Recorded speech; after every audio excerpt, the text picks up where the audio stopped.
বিজু মানে মোৰ অন্যতা ভিডিঅ'ত আপোনালোকক স্বাগতম জনাইছোঁ আৰু বহুত দিনৰ মূৰত আজি ভিডিঅ'টো বনাইছোঁ যিহেতু সকলোৱে জানে আমাৰ হিয়াৰ আমঠু জুবিন দা আৰু আমাৰ মাজত নাই। প্ৰথম অৱস্থাত ভাবিছিলোঁ খবৰটো মিছা বুলি প্ৰমাণিত হয়, কিন্তু ভগৱানে আমাৰ কথা নুশুনিলে।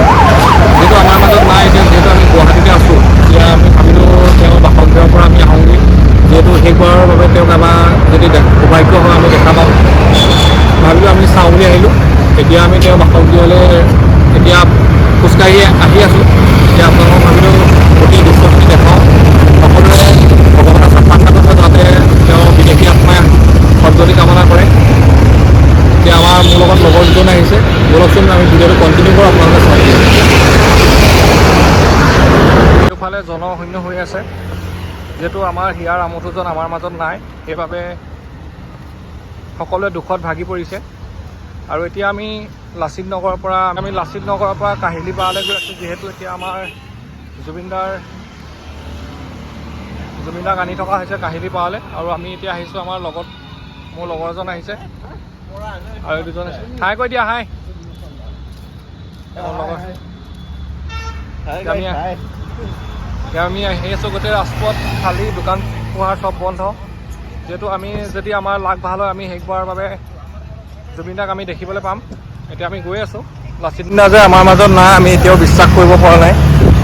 যিহেতু সৰুৰ পৰা তেওঁ গান শুনি আমি ডাঙৰ হৈছোঁ আৰু ভাবিছিলোঁ এতিয়াই আমাৰ তেওঁৰ এই মৃত্যুৰ খবৰটো শুনিবলৈ আমাৰ বয়স হোৱা নাছিলে, আৰু তেওঁ ইমান জল্দি আমি যাব বুলি আমাৰ মাজৰ পৰা ভবা নাছিলোঁ। আমি লাচিত নগৰৰ পৰা ভঙাগড় ব্ৰিজ পাইছোঁহি।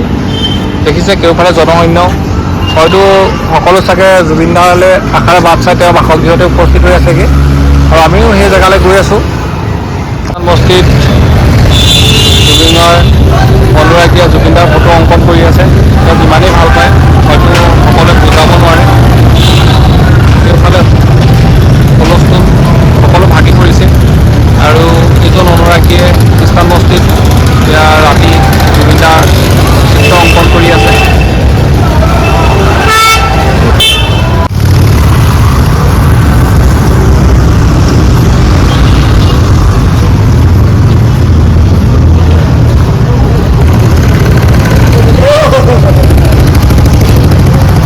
প্ৰায় 10-12 কিলোমিটাৰ আমি খোজকাঢ়ি আহিছোঁ।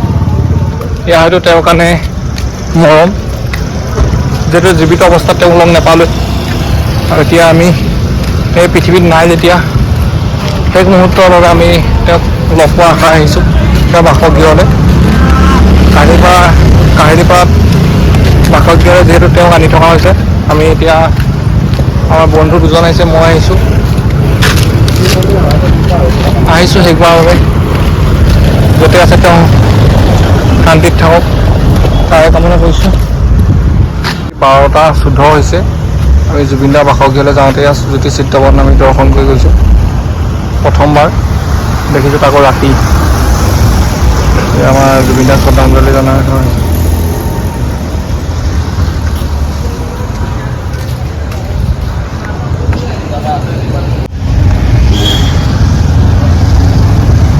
আমি জ্যোতি চিত্ৰবনত তেওঁক শ্ৰদ্ধাঞ্জলি জনাইছে।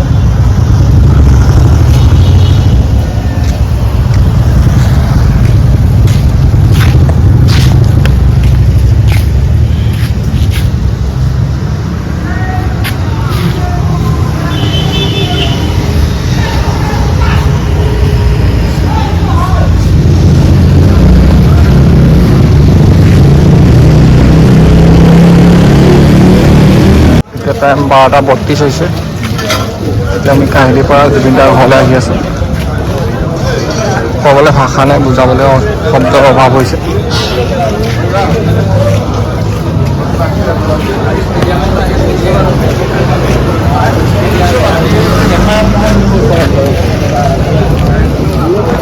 সকলোৰে মৰমৰ শিল্পী জুবিনদাৰ পাৰ্টিবনে সৰু সজাই ষ্টেডিয়ামলৈ লৈ যাব। জুবিনদাৰ পৰিয়ালবৰ্গৰ ফালৰ পৰা সকলো কামনা কৰা হ'ল।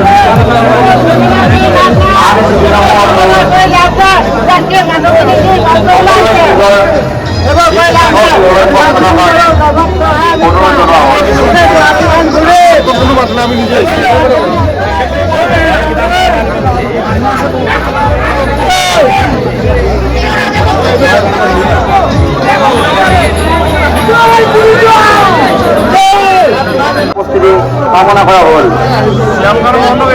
জুবিনদাৰক ইমান ভাল পাওঁ, ইমান মৰম কৰোঁ, গতিকে তেখেতৰ পৰিয়ালৰ পৰা অহা সামান্য অনুৰোধ আমি ৰক্ষা কৰিবৰ কাৰণে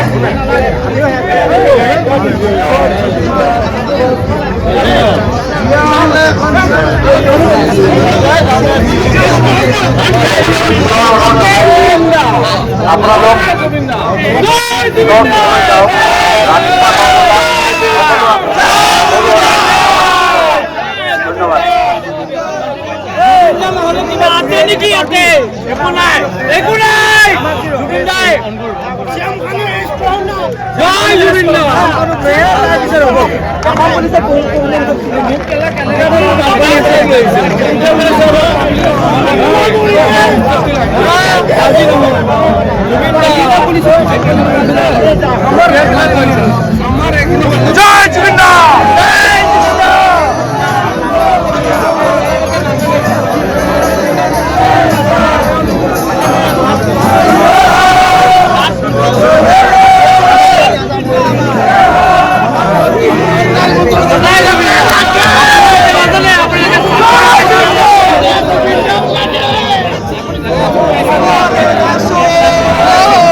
কিন্তু বিহাৰী আৰু যিখিনি আপোনাৰ কোন বিহাৰী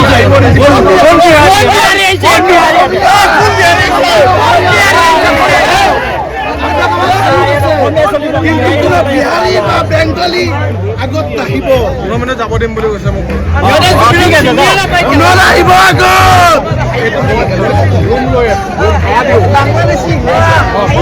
কোনে আহিছে ন? কোনে আহিছ?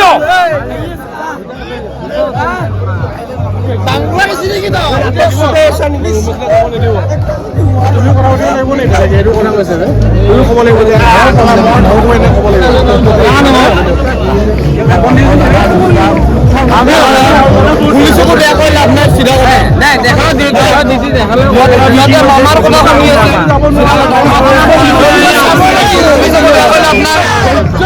পুলিচৰ জাগাত আছে। আমি আমাৰ জাগাত আছো,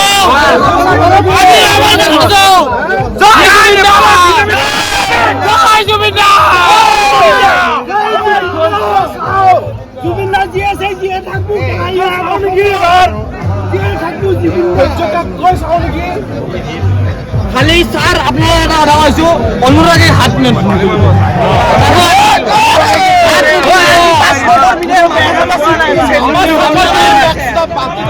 আমি আপোনালোকৰ ৰেসপেক্ট কৰো, আপোনালোকে কৰক।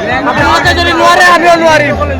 আজি টাচ নকৰবি, যদি টাচ কৰা না আজি আমি অনুৰাগী আৰু তুম চাকৰ।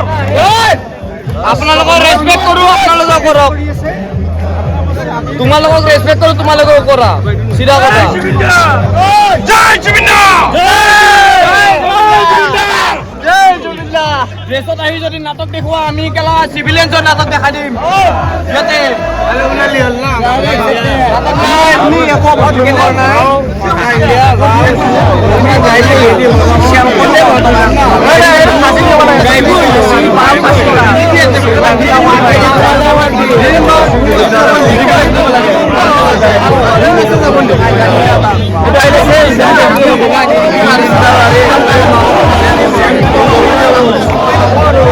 হেমন্ত মৰিছে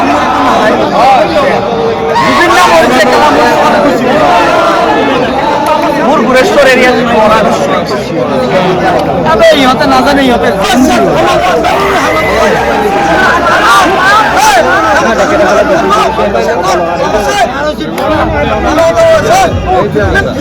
আৰে মঞ্জি জয় জুবিন্দা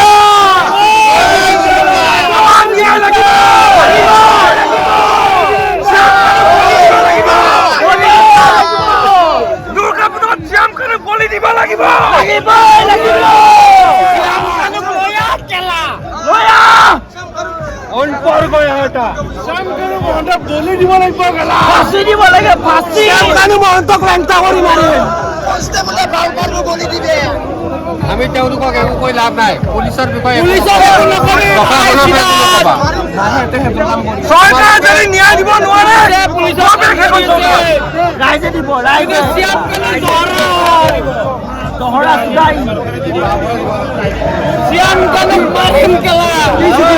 চৰকাৰে নিয়ে দিব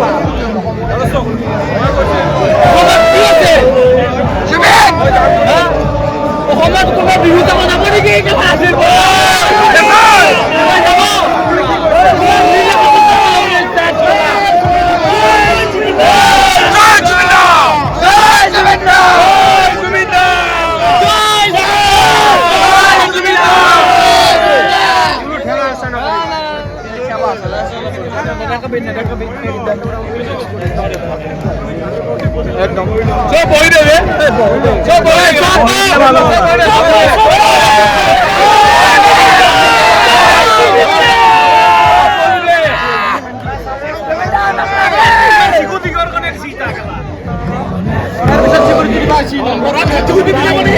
সিঙ্গাপুৰ কি কৰিস ততে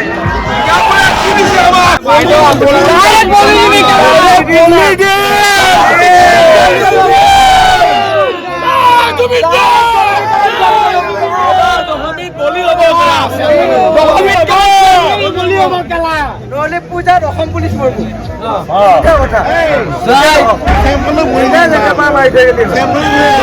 শ্যাম কানুক বলি দিম অসম পুলিচ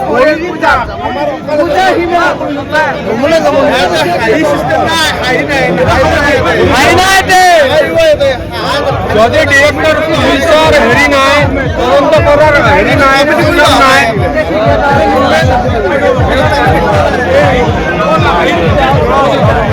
আজি শেষ মুহূৰ্তত মানুহজনক চাবলৈ আহিলোঁ এতিয়া আমাৰ যাবলৈ দিয়া নাই পুলিচ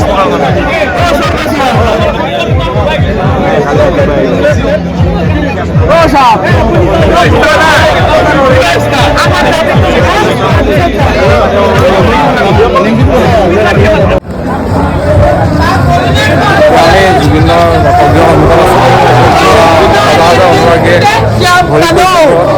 সকলোৱে দুখ দিছে শ্যাম কানু মহন্তক তেওঁৱে আমাৰ সম্পদটো আমাৰ ওপৰত কাঢ়ি দিলে তাক আমি কোনেও ক্ষমা কৰিব নোৱাৰোঁ কেতিয়াও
ধৰিব নোৱাৰে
Justice!